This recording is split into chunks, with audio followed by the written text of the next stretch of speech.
So hello guys, welcome back to my YouTube channel Mahavi studies. और मेरा नाम है सन्नी राठौर और आज हम लोग करने वाले हैं 9th क्लास का चैप्टर नंबर 3 इकोनॉमिक सब्जेक्ट से, यानी कि अर्थशास्त्र से, जिसका नाम है निर्धनता एक चुनौती। तो इस वाले चैप्टर को हम करने वाले हैं। आप लोगों को जैसा कि पता ही होगा कि मैं हर एक चैप्टर जो है नोट्स के साथ में करवाता हूं और वो भी अच्छी तरीके से करवाता हूं। तो भाई कृपया करके जो भी मैं करवा रहा हूं इन नोट्स को अपनी कॉपी में नोट करते हुए चलना, इससे कि क्या होगा, कभी भी आप इनको अच्छे से देख सकते हो। तो चलिए भाई, बिना टाइम वेस्ट किए हम पढ़ते हैं अपने इस चैप्टर की तरफ। तो देखिए भाई, सबसे पहले इस वाले चैप्टर का नाम ही निर्धनता है। तो सबसे पहले हम भाई बात करते हैं निर्धनता जो होती है होती क्या है। तो निर्धनता निर्धनता भाई बच्चों क्या है। निर्धनता वह व्यक्ति जो अपनी न्यूनतम जरूरतों की वस्तुओं को भी नहीं खरीद सकता है, उसे हम निर्धनता कहते हैं। बेटा मान लो कोई भी एक व्यक्ति है ना भाई। मान लो कोई भी बच्चों एक व्यक्ति है ना भाई, कोई भी एक व्यक्ति। अब भाई वो क्या है भाई, वो अपनी जरूरतों की चीजें भी नहीं खरीद सकता। जैसे इसकी कोई चीज जरूरत है, अब ये इसको भी नहीं खरीद सकता है, तो भाई ये इसके लिए क्या होती है भाई, इसके लिए हो गई ये निर्धनता। यानी कि जब इसकी जो जरूरत है, पहनना, बचाना, घर वर, ये चीजें नहीं, जो इसकी मेन जरूरत है, अगर ये उन चीजों को भी नहीं खरीद पाता है तो ये निर्धन कहलाता है। जैसे लोग कह देते ना, मैं गरीब। भाई मैं गरीब ऐसा कुछ नहीं है बेटा। गरीब वास्तविकता में वो होता है जो अपनी जरूरत की चीजें तक नहीं खरीद सकता, उसको हम सही मायने में बेटा क्या कहते हैं, गरीब कहते हैं। क्या कहते हैं बच्चों, गरीब कहते हैं। ठीक है भाई, तो चलिए अब आगे की तरफ बढ़ते हैं। अब देखिए भाई, इसके अंदर और क्या बताया गया। अब इसके अंदर भाई हमने पहले तो पढ़ी है निर्धनता। अब भाई बात करते हैं शहरी निर्धनता किसे कहते हैं। भाई जाहिर सी बात है, शहरी क्षेत्रों में निर्धन लोगों में रिक्शा चलाने वाले आ जाते हैं, मोची आ जाते हैं, मजदूरी पाने वाले इत्यादि, ये सारे के सारे लोग आ जाते हैं शहरी निर्धनता के अंतर्गत। अब भाई बात करते हैं ग्रामीण निर्धनता। भाई जाहिर सी बात है, जो शहरी निर्धनता होती है वो शहर के जो लोग होते हैं, जो गरीब होते हैं, निर्धन होते हैं, उसको शहरी निर्धनता बोलते हैं। भाई ग्रामीण निर्धनता जाहिर सी बात है वो होती है जो ग्रामीण यानी गांव गांव के जो क्षेत्र होते हैं उनमें जो निर्धन पाए जाते हैं उनको भाई बोला जाता है ग्रामीण निर्धनता। अब भाई देखिए, ग्रामीण क्षेत्रों में भूमिहीन मजदूर हो जाते हैं, खेती हर मजदूर हो जाते हैं, लघु एवं समीट किसान हो जाते हैं इत्यादि। इन सभी को क्या कहा जाता है, इनको कहा जाता है ग्रामीण निर्धनता। अब भाई बात करते हैं असुरक्षित समूह। अब भाई असुरक्षित समूह का क्या अर्थ होता है। भाई ग्रामीण मजदूरों के परिवार जो होता है वो नगरीय अनियत अनियत मजदूर परिवार आदि निर्धनता के प्रति जो होता है सर्वाधिक असुरक्षित होते हैं। अर्थात भाई क्या होता है कि वो वाले परिवार या वो वाले समूह जो भाई क्या होता है बहुत ही ज्यादा गरीब होते हैं उनको कहा जाता है असुरक्षित समुदाय। यहाँ पर स्पेलिंग मिस्टेक है, असुरक्षित समुदाय लिख लेना आप। ठीक है भाई। अब देखिए भाई और क्या आ जाता है। अब भाई इसके अंदर ये बताया गया है कि वह जाति अथवा जनजाति दूसरे समूहों से खतरा होता है, अनुचित जाति एवं जनजाति कहलाती है। भाई मान लो किसी भी एक जाति को खतरा है, कैसे कि वो भविष्य में खत्म हो सकती है, तो इसी को कहते हैं बेटा अनुसूचित जाति एवं जनजाति। ठीक है भाई। तो ग्रामीण श्रमिकों के परिवार, नगरीय मजदूर परिवार आदि जाति हैं जो सर्वाधिक निर्धनता होते हैं। भाई ग्रामीण जो श्रमिक होते हैं उनके जो परिवार होते हैं, नगरीय मजदूर परिवार, जो नगरों में रहने वाले जो मजदूर होते हैं उनके जो परिवार होते हैं ये बहुत ज्यादा गरीब होते हैं, बहुत ही ज्यादा निर्धन होते हैं, है ना भाई। ये तो हम सबको ही पता है भाई। अब भाई मैं बात करता हूँ अंतरराज्यीय असमानता। यहाँ पर जो भी हमने समझा अभी तक, जो भी इसका जो मतलब निकलता है वो सिर्फ और सिर्फ यही निकलता है कि निर्धन कौन लोग होते हैं वास्तविकता में। सभी गरीब नहीं होते। बहुत से लोग कहते हैं कि मैं गरीब हूँ, मैं गरीब हूँ, ऐसा कुछ भी नहीं है बेटा। गरीब वास्तविकता में वही होता है जिसके पास अपनी न्यूनतम जरूरतों के भी सामान नहीं होते हैं, उसको हम कोई क्या बोलते हैं, उसको हम बोलते हैं गरीब।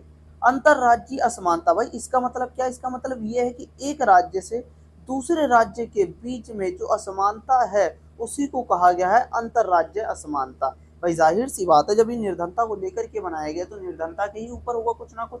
तो प्रत्येक राज्य में निर्धन लोगों का जो अनुपात है एक समान बिल्कुल भी नहीं होता। जैसे बिहार और उड़ीसा जो होता है ये सर्वाधिक निर्धन राज्य हैं। अगर आपसे क्वेश्चन में पूछ लिया जाए कि सारे के सारे भारत के अंदर सर्वाधिक निर्धन राज्य कौन कौन से, तो भाई वो बिहार है और दूसरा उड़ीसा है। भारत में सर्वाधिक गरीब जो राज्य है वो बिहार उड़ीसा है। भारत में कई ऐसे अन्य राज्य होते हैं जो बहुत ही ज़्यादा गरीब होता है, तथा कुछ ऐसे राज्य भी होते हैं जो काफ़ी ज़्यादा अमीर होते हैं। ठीक है भाई। अब ऐसा तो है नहीं भाई सारे के सारे जो राज्य हैं वो सारे ही गरीब हैं, भाई ऐसा तो नहीं, कुछ तो ऐसे होंगे जो अमीर भी हों। अब भाई निर्धनता के कारण, अब भाई कोई भी एक राज्य अगर निर्धन है तो वो किन किन कारणों से है। पहला, ब्रिटिश उपनिवेश शासन के दौरान जो होता है आर्थिक स्थिति जो थी वो बहुत ही ज़्यादा खराब थी हमारी। भाई अगर हम बात करते हैं, जब हमारा देश था भाई, इसके ऊपर ब्रिटिश ने क्या कर रखा था, अपना कब्जा कर रखा था, जिसके कारण हमारे देश की आर्थिक स्थिति जो थी वो खराब हो चुकी थी। और भाई क्या है, उच्च जनसंख्या, उच्च जनसंख्या यानी कि हमारा जो देश है इसके अंदर जो जनसंख्या है वो बढ़ती ही जा रही है, इसके कारण निर्धनता जो है वो फैलती जा रही है। ठीक है भाई, समझ में आया? तो चलिए भाई अब आगे बढ़ते हैं।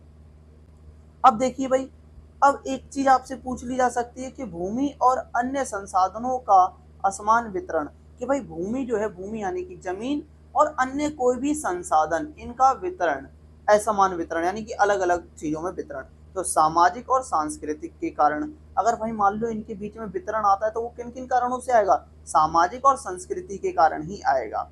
ठीक। अब गरीबी किस कारण से और कहां पर कम हुई है। अब आपसे एक क्वेश्चन पूछा जा सकता है कि भारतीय सरकार ने किस प्रकार से गरीबी को कम करने के लिए अलग अलग कानून बनाए हैं। तो जो अलग अलग कानून बनाए हैं उनके कारण भारत के किस किस जगह पर और कहां पर, यानी कि कहां पर और किस कारण से गरीबी जो है वो कम हुई है, ये क्वेश्चन है। यानी कि गरीबी किस कारण से और कहां पर कम हुई है, इसके बारे में इसने बात कही है। तो देखिए भाई बात करते हैं। तो भाई पंजाब और हरियाणा में भाई क्या हुआ, उच्च कृषि वृद्धि से भाई क्या हुआ है, गरीबी बहुत कम हुई है। अगर आपको पता है कि वे जो हरियाणा है और जो पंजाब है, यहाँ पर बहुत अच्छी खेती होने लगी थी। कब? इंदिरा गांधी के समय की बात कर रहा हूँ, 1971 से 1972 के बीच की मैं बात कर रहा हूँ। उस समय में इंदिरा गांधी का शासनकाल था, और तब भाई क्या किया था, इंदिरा गांधी ने हरित क्रांति चलाई थी, जिसकी वजह से क्या हो गया, पंजाब और जो हरियाणा है, इन जो राज्यों में खेती जो थी वो बहुत अच्छी होने लगी थी। तो भाई हम कह सकते हैं कि इनके कारण से भाई क्या हुआ है, यहाँ पर गरीबी जो है वो बहुत कम हुई है। अब भाई क्या हुआ है, केरल में मानव संसाधनों पर ज्यादा ध्यान देकर भी क्या किया गया है, निर्धनता को कम किया गया है। मानव संसाधन का मतलब क्या होता है, मानव संसाधन का अर्थ होता है कि मानव को ही, ज्यादातर मानव का ही कौशल विद्या, यानी कि हम कह सकते हैं एक तरह के टैलेंट, टैलेंट का प्रयोग करके ही भाई क्या किया गया है, केरल के अंदर जो गरीबी है वो बहुत कम की गई। आपको पता हो कि मात्र केरल ही एक ऐसा राज्य है जहां पर सबसे ज्यादा पढ़े लिखे लोग निकलते हैं। यानी कि भारत के अंदर, भारत का जो ये वाला जो क्षेत्र, सॉरी, भारत का जो ये वी टाइप का जो क्षेत्र है, तो यहाँ पर आपको केरल देखने को मिलेगा। इस केरल के अंदर सबसे ज़्यादा पढ़े लिखे लोग निकलते हैं। यानी कि ज़्यादातर जो लोग हैं केरल के अंदर से 90% या 92% या 98% या 99% तक लेकर के आते हैं कई कई बार, तो है ना भाई। अब देखिए भाई और क्या क्या बताया गया है। और भाई ये है कि आंध्र प्रदेश तथा तमिलनाडु ने भाई क्या किया है, अनाज के सर्वाधिक वितरण के द्वारा भाई क्या किया है, निर्धनता को कम किया है। इन्होंने भाई क्या किया है, आंध्र प्रदेश वाले ने और तमिलनाडु वालों ने, इन्होंने भाई क्या किया है कि अनाज जो है, अनाज उसी को वितरण किया, उसी को जनता में बांट करके गरीबी को जो है वो कम किया है। और पश्चिम बंगाल में अगर हम बात करते हैं तो भूमि सुधारों के कुछ कार्य किए गए हैं जिसके माध्यम से गरीबी को कम किया गया है। ठीक भाई। और देखिए भाई क्या है, कैलोरी आवश्यकता। भाई कैलोरी आवश्यकता का क्या मतलब है, एक तरीके से हम कह सकते हैं पावर से है इसका मतलब। इसका मतलब किससे है बच्चों, इसका मतलब है पावर से। यानी कि भाई क्या कहा गया है कि भाई जाहिर बात है, अगर मान लो एक गरीब का कह रहा हूं मैं, मान लो कोई भी एक बंदा है जो गांव का है। अब भाई ये खेती में काम करता है ये बंदा, तो भाई जाहिर सी बात है इसको ज्यादा से ज्यादा भोजन चाहिए होगा, ज्यादा से ज्यादा इसको प्रोटीन चाहिए होगी, ज्यादा से ज्यादा इसको कैलोरी चाहिए होगी। तो भाई ये यही बात कर रहा है कि कैलोरी की आवश्यकता। तो ग्रामीण क्षेत्रों में 2400 कैलोरी प्रति व्यक्ति, यानी कि एक व्यक्ति को 2400 कैलोरी की आवश्यकता पड़ती है। तथा अगर मैं बात करता हूँ शहरी क्षेत्रों में, तो भाई उनको कितने तक की जरूरत पड़ती है, तो उनको भाई 2000, सिर्फ 100 की, 2100 कैलोरी प्रति व्यक्ति प्रतिदिन लेता है। लेकिन वहीं अगर हम बात करते हैं गांव की, तो देखिए भाई कितनी लेता है ना भाई। अब बात करते हैं हम बच्चों, बात करते हैं आय की। आय यानी कि इनकम सैलरी कैसी होती है भाई, देखिए बात करते हैं। तो ग्रामीण क्षेत्रों में 816 रुपए प्रति व्यक्ति प्रति माह तथा शहरी क्षेत्रों में अगर हम बात करते हैं तो भाई 1000 रुपए प्रति माह जो होता है वो 2011 से 12 के आंकड़े में बता दिया गया है। ये भाई क्या कहा गया भाई, इसने इसने भाई ये कहा है क्या है कि भाई जो ग्रामीण जो क्षेत्र है वहां पर एक व्यक्ति 816 रुपए एक महीने के कमाता है एक व्यक्ति। लेकिन अगर हम वही बात करते हैं शहरी क्षेत्रों में तो वहीं एक व्यक्ति जो होता है वो कितने रुपए कमाता है एक महीने की, तो भाई वो कमाता है 1000। ऐसा आंकड़ा लगाया गया है। ठीक, तो यह आंकड़े जो है वो अंकी बिंदी लगाना भूल गए, सॉरी।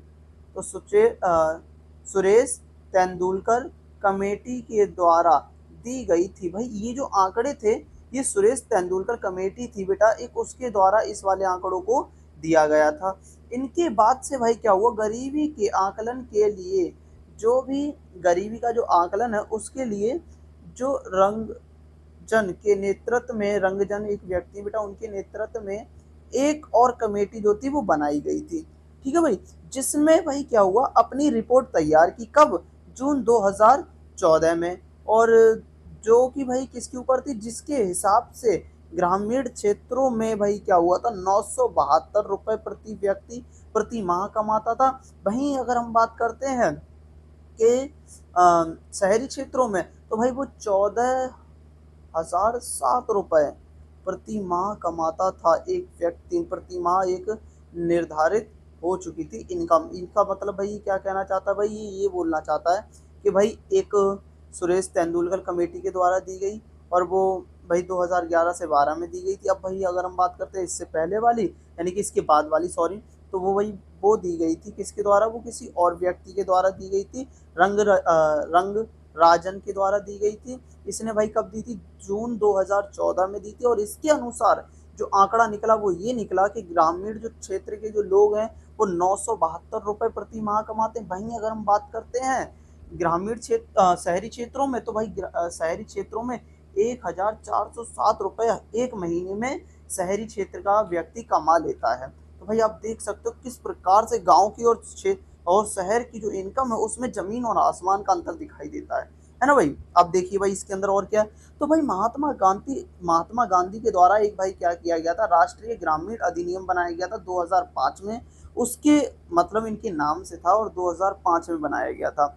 अब भाई ये क्या है, इसका उद्देश्य था भाई ग्रामीण क्षेत्रों में आजीविका सुरक्षित करना। भाई ये जो महात्मा गांधी जो था राष्ट्रीय ग्रामीण रोजगार अधिनियम 2005, इसको बनाने का उद्देश्य क्या था भाई, इसको बनाने का उद्देश्य यही था कि ये ग्रामीण जो भी क्षेत्र हैं उनमें सभी लोगों को रोजगार देगा, इस बात की गारंटी जो थी दी गई थी।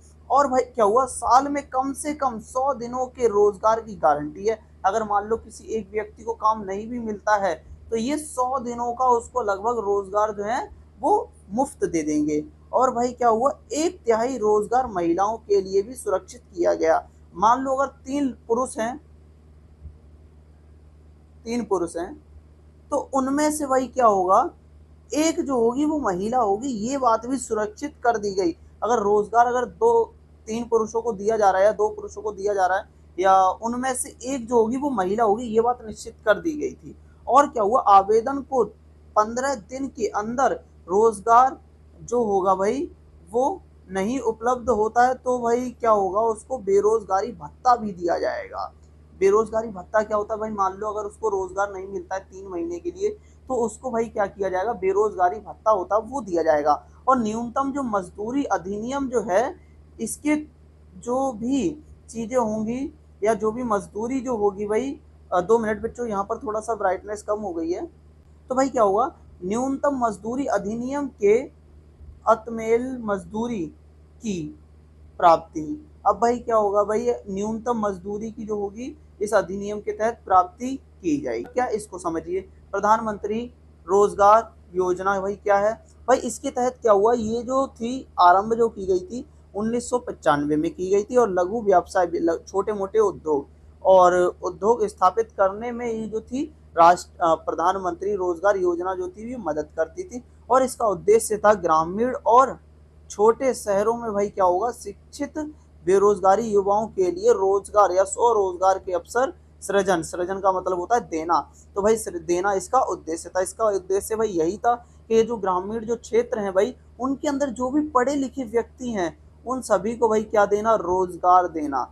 ये इस वाली योजना का उद्देश्य था। ठीक है भाई, तो यहीं के साथ में हमारा ये जो चैप्टर है कंप्लीट हो जाता है। आई होप, मैं उम्मीद करता हूँ आप लोगों को समझ में जरूर आया होगा, और अगर फिर भी ना आया हो तो एक बार दोबारा से रिवाइज करके देख लें, और अगर आप लोगों ने नोट ना किया हो तो कृपया कर नोट जो है करके देख लें। और आपको पता ही है कि मैं हमेशा जो भी वीडियो डालता हूँ नोट्स के साथ ही डालता हूँ, तो कृपया कर मेरी जब भी वीडियो को देखा करिए तो नोट्स जो हैं उनको करते हुए ही चलिए, तब वो आपको बहुत ही ज़्यादा बेनिफिट देंगे और आपको अच्छी तरीके से समझ में भी आएंगे। तो भाई मिलते हैं आप लोगों से अगली वीडियो में, तब तक के लिए बने रहिए मेरे चैनल महावीर स्टडी पर। तो तब तक के लिए जय श्री राम।